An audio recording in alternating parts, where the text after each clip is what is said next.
کی حکومت کے حوالے ہو جائے گا.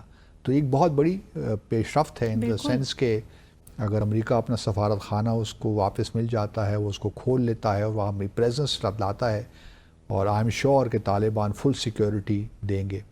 مین وائل یہ بھی تذکرے ہو رہے ہیں کہ جی امریکہ طالبان سے یہ دوبارہ ایک ریکویسٹ کرنے جا رہا ہے کہ ریکویسٹ کیا, ایک پروپوزل ہے کہ جو بگرام کا ایئر بیس ہے وہ دوبارہ امریکہ کو دے دیا جائے.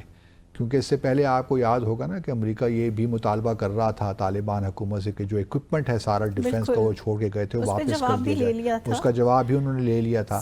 اب تھوڑا سا انہوں نے اس کو ٹوسٹ کیا ہے یا اس کو تھوڑا سا آپ کے سے ری آرٹیکولیٹ کیا ہے اپنی ڈیمانڈ کو کہ چلیے جی آپ وہ نہیں دیتے تو ہم آپ کا جو ایئر بیس ہے بگرام میں اس میں دوبارہ آ جاتے ہیں اور آپ کو فیسیلیٹیٹ بھی کریں گے, ایئر بیس ہوگا. اگین اس کا دوسرا مطلب یہی ہے کہ آپ ہمیں بیس تک تو گھسنے دیں, آگے آ کے ایکوپمنٹ تک ہم خود پہنچ جائیں گے. لیکن اس میں بھی جو ہے بہت محتاط ہیں طالبان. جہاں سفارت خانوں کے بارے میں تو بات کر رہے ہیں طالبان کی حکومت, لیکن بگرام ایئر بیس کی اوپن بات نہیں کرتے اوپنلی, کیونکہ وہ بھی شاید ان کے اپنے انٹرسٹ میں نہیں ہو اور وہ دیکھتے بھی نہیں ہیں کہ آئیڈیالوجیکلی پیلیٹیبل ہے کسی طور بھی, کیونکہ it will not go down well with Taliban constituency. اور طالبان کے اندر بھی کچھ اختلافاتی خبریں بھی آ رہی ہیں. لیکن سوال یہ ہے ایک مطلب ایک نظر آ رہا ہے کہ طالبان اور امریکی حکومت خاص طور پہ صدر ٹرمپ کے کوئی مفاہمت ہو رہی ہے کہیں نہ کہیں, اور اس کا ایک جو انڈیکیشن ہوگی وہ یہی ہوگی کہ سفارت خانے کھل جائیں گے. مین وائل یہ بھی دیکھیے کہ طالبان آر پلینگ ویری مطلب اسمارٹلی پلے کر رہے ہیں ان دا سینس کہ جہاں وہ امریکہ کے ساتھ انگیجمنٹ ہے, زلمے خلیلزاد گئے ہوئے تھے, وہاں اپنے ذبیح اللہ مجاہد صاحب نے ایک اور بھی ٹویٹ کیا. انہوں نے کہا کہ ہم چائنا کے ساتھ بھی مذاکرات میں پروسیس میں ہیں کہ واخان جو ہے کوریڈور بنایا جائے اور چائنا کو افغانستان سے ملایا جائے. واخان کوریڈور جو ہے کافی ان ہاسپٹیبل ہے مینی کلائمیٹیکلی اسپیکنگ, لیکن چائنا کے پاس اب ٹیکنالوجی ہے تو اس میں بھی کوریڈور تو بن سکتا ہے, کوئی مسئلہ نہیں ہونا چاہیے. اور اس میں طالبان یہ کلیم کر رہے ہیں کہ ہمیں تقریباً 6 ارب بلین ڈالر کا ہر سال اس سے فائدہ ہوگا. اب یہ کتنا صحیح کریکٹ اسیسمنٹ ہے جہاں تک فائدے کی بات ہے, جہاں تک ریونیو جنریٹ کرنے کی بات ہے, یہ تو میرے خیال میں زیادہ ہائی اینڈ فگر بتا دیا انہوں نے, ایکزیجریٹڈ فگر لگتی ہے. لیکن بہرحال اگر خان اور بن جاتا ہے اور چائنا اور افغانستان کو ملا دیتے ہیں, وہاں سے تجارت ہوتی ہے, تو اس میں کوئی شک نہیں ہے کہ افغانستان اس کو بڑا فائدہ ہوگا. اور پھر اب پاکستان نے بھی تھوڑا بہت ریئلائز کیا ہے. اسی وجہ سے آپ دیکھیے کہ جہاں ہم ابھی تک تو ڈیٹ ہم نے نہیں تبدیل کی, جو کہ اللیگل افغانز یہاں پہ رہتے ہیں ان کے واپسی کی ڈیڈ لائن جو 2 اپریل تک ہے.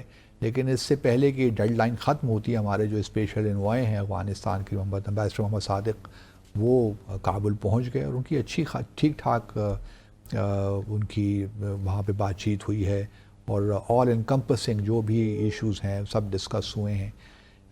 تو پاکستان بھی تھوڑا بہت ایک ریچ آؤٹ تو کر رہا ہے, اور یہ بڑا ضروری تھا. بہت عرصے سے اس لیول پہ بات چیت نہیں ہو پا رہی تھی, اور جو مس انڈرسٹینڈنگس تھیں پاکستان اور افغانستان کے درمیان وہ بڑھ رہی تھیں, اور اس کی قطعاً کوئی ضرورت نہیں تھی فرینکلی اسپیکنگ. اگر سیف ہیونز ہیں بھی, اور یقیناً ہیں, اگر ٹی ٹی پی کے معاملے میں تو ایک سافٹ کارنر رکھتی ہے نا ٹی ٹی پی اپنی طالبان کی حکومت افغانستان میں, لیکن اس کو ڈپلومیٹیکلی ہم نے ہینڈل کرنا ہے, نیگوسیشنز کے ذریعے ہینڈل کرنا ہے. پھر یہاں پہ دونوں طرف سے جرگہ بھی ملتے رہے خیبر پختونخوا میں, لیکن یہ ہے کہ نمروز وغیرہ کے علاقے میں جہاں پہ اس میں ہے کہ وہاں پہ ٹی ٹی پی وغیرہ کو سیف ہیونز ہیں, ملے ہوئے ہیں. لیکن یہ سارے معاملات بات چیت سے ہی ہوں گے. طالبان کا جو کلچر ہے ہمیں سمجھنا چاہیے, جو ٹرائبل مائنڈ سیٹ ہے اس کو سمجھنا چاہیے, اور یہ دھمکیوں سے, اور خاص طور پہ پبلک ڈومین میں دھمکیوں سے کام نہیں ہوتا. تو طالبان کے پاس بھی آپشنز انہوں نے اپنے کھول دیے ہیں جہاں چین کے ساتھ انٹریکشن کر رہے ہیں, کیونکہ ان کو معلوم ہے کہ اگر یہ واخان کوریڈور بن گیا تو پاکستان کی جو امپورٹنس ہے افغانستان کے لیے, یا for that matter Central Asia landlocked countries ان کے لیے کم ہو جائے گی نا. جی حالانکہ شارٹیسٹ روٹ جو ہے سی پورٹ جو پورٹ ہے وہ تو یہی ہے, گوادر ہی ہے, کراچی پورٹ ہی ہے. جی لیکن ایک اور کوریڈور اگر بن جائے گا تو پاکستان تو چین کے خلاف تو نہیں جا سکتا نا, وہ تو کوریڈور بنے ہی بنا پھر. تو پاکستان کے لیے ضروری ہے کہ ہم اپنے آپشنس کو کم کرنے کی بجائے اپنے لیے اسپیس بڑھائیں افغانستان میں, اور بھارت بھی اس سے خوش ہوگا آبویسلی اگر افغانستان کے, اس لیے وہ بھی سوچ رہے ہیں جہاں جہاں امریکہ کے ساتھ سفارت, خیر بھارت کا سفارت خان تو پہلے ہی ہے, ان کا ایک ٹیکنیکل وہ کہتے ہیں مشن وہاں پہ ہے, لیکن ممکن ہے کہ وہ بھی اپ گریڈ کر دیں اپنی پریزنس کو افغانستان میں, کیونکہ ان کو چاہیے کہ یہاں سے وہ ڈسٹربنسز اور پرابلمس کریٹ کرتے رہیں پاکستان کے لیے, تو ان کو بھی اسپیس مزید چاہیے. اور پھر افغانستان کی طالبان کی حکومت اگر پاکستان کے ساتھ تعلقات اسی طرح ہی سرد مہری کا شکار رہتے ہیں, ٹینشن رہتی ہے, تو ان کو بھی سوٹ کرتا ہے کہ بھارت افغانستان سے ہی پرابلمس کریٹ کرے پاکستان کے لیے, پاکستان کو انڈر پریشر رکھنے کے لیے. تو یہ بڑے ڈائنامکس ہیں, لیکن اندر سے چیزیں کچھ ملی بھی ہوئی ہیں. ڈاٹس اگر آپ کنیکٹ کریں نا تو بہت سی چیزیں سمجھ میں بھی آ جاتی ہیں. لیکن پازیٹیو بات بھی ہوئی ہے کہ جو ابھی ہم نے بھی وزٹ کر لیا. ہاں یہ میں امید کرتا ہوں کہ فارن منسٹر بھی ہمارے جلد کابل کا دورہ کریں گے. صحیح. So let's take a short commercial break here.